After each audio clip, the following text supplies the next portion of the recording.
Salatullah, salamullah ala Taha Rasulillah. Salatullah, salamullah ala Yasin Habibillah. Alhamdulillahilladzi qad wafaqa lil ilmi khairu khalqihi walituqa. Ashhadu an la ilaha illallah wahdahu la syarikalah wa ashhadu anna Muhammadan abduhu wa rasuluhu la nabiyya ba'dah. Allahumma fashalli wa sallim ala abdika wa rasulika as-sadiqil wa'dil amin Muhammadin sallallahu alaihi wa sallama wa ala alihi wa ashabihi ajma'in, amma ba'du. Fa ya ibadallah, usikum wa iyaya haqqa taqwa la'allakum turhamun. Wa qala ta'ala fi muhkam kitabih, a'udzu billahi minasy syaithanir rajim. Bismillahirrahmanirrahim. Ya ayyuhalladzina amanu taqullaha haqqa tuqatih wa la tamutunna illa wa antum muslimun. Shadaqallahul adzim. Hadirin ma'asyiral muslimin rahimakumullah. Di Indonesia dalam rentang waktu 2010 sampai 2020 ada sekitar 60 juta masyarakat pelajar. Mereka yang bersekolah dari mulai TK, RA, SD, MI, SMP, MTS, MA, SMA dan SMK. Itu 60 juta orang. 54 jutanya itu sekolah di sekolah umum. 54 juta. Sekolah di TK, di SD, di SMP, di SMA, di SMK. Itu 54 juta. Hanya 6 juta orang yang mereka sekolah di RA, di MI, MTS, MA dan pondok pesantren. Kita bisa bayangkan betapa ragamnya pemahaman agama di Indonesia. Kalau dia belajar agama 1 minggu hanya 2 jam di SD, 2 jam di SMP, 2 jam di SMK, 2 jam di SMA, dan hanya semester pertama di perguruan tinggi. Kalau kita coba bandingkan di madrasah, ada 13 jam mata pelajaran yang diajarkan di dunia madrasah. Ada Al-Quran, hadis, akidah, akhlak, fikih, sejarah Islam, bahkan bahasa Arab. Dipayungi dengan struktur kurikulum 13 jam setiap minggu. Apalagi di pesantren, mereka diberikan pemahaman dan perilaku agama dengan nilai agama 24 jam. Dengan kiai dan nyai sebagai sentrum nilainya. Ketika kita bisa membandingkan betapa hebatnya jumlah mereka yang paham agama hanya 2 jam 1 minggu. SD 2 jam, SMP 2 jam, SMA 2 jam, SMK 2 jam. Dan mereka tidak mencoba menginquiri, mencari pemahaman agama setelah mereka belajar dari sekolah itu. Yang terjadi adalah kesalahan pemahaman dalam memahami agama. Yang terjadi adalah terjadi kesalahan dalam konstruksi dalam memahami agama dan ajaran agama. Agama ajarannya tidak ada yang salah. Tetapi cara memahami agama kita yang agak keliru. Ada sebuah survei yang mengatakan bahwa 58% kita belajar agama sekarang ini dari YouTube.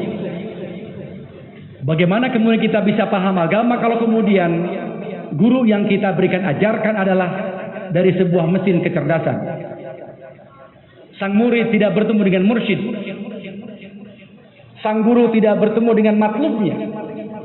Sang siswa tidak bertemu dengan gurunya. Yang terjadi adalah kerancuan dalam berpikir keagamaan di negara kita ini. Jadi wajar kalau kemudian banyak di antara kita yang kemudian salah dalam memahamkan agama di diri yang kita miliki. Agama dipahamkan sebagai sebuah perilaku saja, tidak pada tata nilai. Agama dipahamkan sebagai sebuah pemahaman argumentatif saja, tidak pada aspek perilaku. Betapa kayanya pemahaman agama di negara kita, karena kita hanya memahami agama 2 jam 1 minggu. Kita tidak dalam posisi menyalahkan orang yang sekolah di sekolah umum. Tetapi kemudian yang salah adalah ketika orang memahami agama cukup hanya dengan 2 jam di bangku sekolah. Di Kota Bogor sudah disahkan Perda Diniyah yang setiap siswa atau murid yang ingin melanjutkan sekolah ke jenjang yang lebih tinggi wajib punya sertifikat bebas buta aksara Al-Quran. Ketika SD mau masuk SMP dipersyaratkan bebas buta aksara Al-Quran. Ketika SMP masuk SMA dipersyaratkan bebas buta aksara Al-Quran. Perda itu sudah disahkan 2013. Tetapi tidak berjalan efektif karena tidak populer ketika orang masuk SMP, masuk SMA dipertanyakan dia bisa atau tidak membaca Al-Quran. Di Kota Bogor hari ini sedang disahkan Perda Pondok Pesantren. Sedang dibahas sebagai sebuah pengakuan rekognisi terhadap pondok pesantren.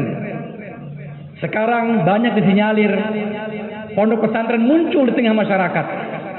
Tetapi ajarannya tidak bersentuhan dengan masyarakat. Tidak pernah kita tahu dari mana kiai pesantrennya, dari mana santrinya. Karena sudah menamakan pondok pesantren, kita menerima apa adanya. Banyak tumbuh pondok pesantren yang kemudian ajarannya, kiainya tidak sama kultur dengan masyarakat sekitarnya. Padahal seharusnya pesantren itu perilakunya, ajarannya, pahamnya harus sama dengan kultur pesantren di mana itu pondok berada.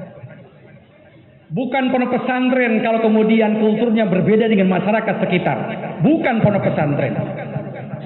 Karena pesantren definisinya adalah dia bagian dari subkultur masyarakat.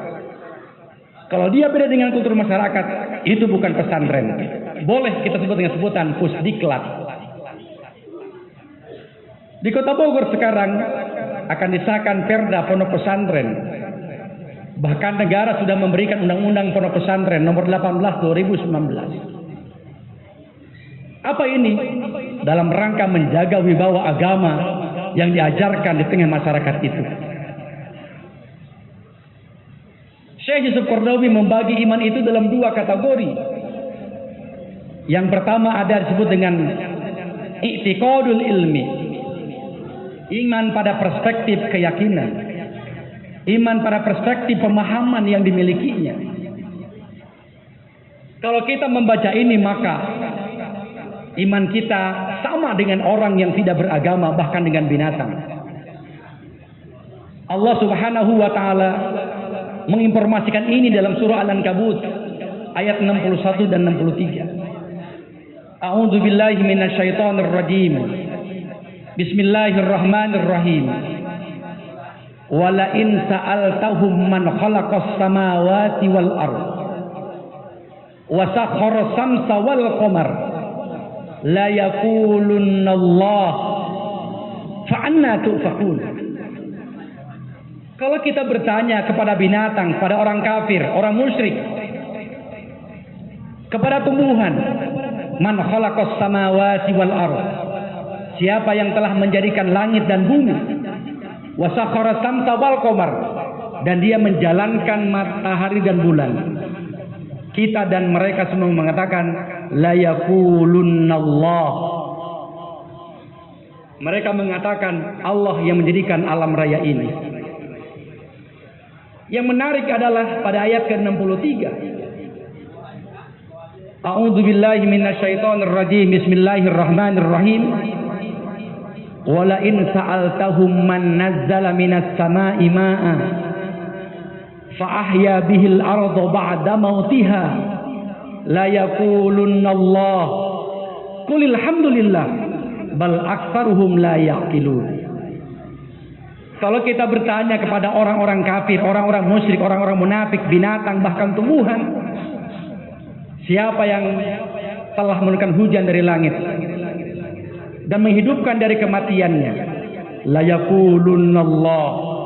Allah mengungkapkan dengan kalimat pakai lam takkid ta'lil dan nun taukid sakilah. La yaqulunallah.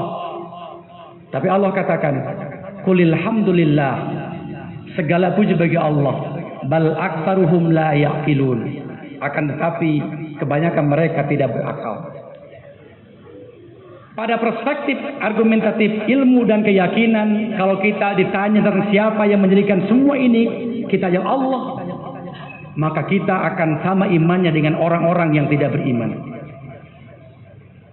Tetapi kemudian ada lini yang kedua, iman pada tataran amali suluk, pada aspek perbuatan. Itulah yang membedakan imannya orang bermukmin, imannya orang mukmin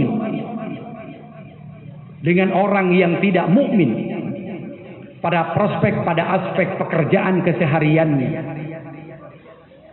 Orang beriman tidak hanya pada aspek pemikiran dan argumentatif, tetapi juga dia butuh pada aspek pengamalan keseharian, ritualnya dibutuhkan. Sekarang kita bisa membedakan pada pemimpin agama, ada orang yang concern dengan kebutuhan ritualnya, tetapi mereka lupa pada aspek esensi keimanannya. Pun sebaliknya, ada orang yang paham dengan esensi keimanannya, tetapi dia lupa dengan aspek ritualnya. Tahun 2021 akan hilang dari ingatan kita dan berganti ke tahun 2022. Hari ini pun sudah menginjak hari ke-26 di bulan Jumadil Ula tahun 1442 Hijriah, 43 Hijriah. Semoga kita semuanya bisa menjadikan agama ini tidak hanya sebagai aspirasi, tetapi sebagai inspirasi dalam kehidupan dan tata nilai yang kita miliki. Semoga Allah memberikan kesempatan dan waktu kepada kita. A'udzu billahi minasyaitonir rajim. Bismillahirrahmanirrahim. Alhaakumut takatsur hatta zurtumul maqabir. Kalla sawfa ta'lamun. Summa kalla sawfa ta'lamun. Aqulu qouli hadza fastaghfiruh innahu huwal ghafurur rahim.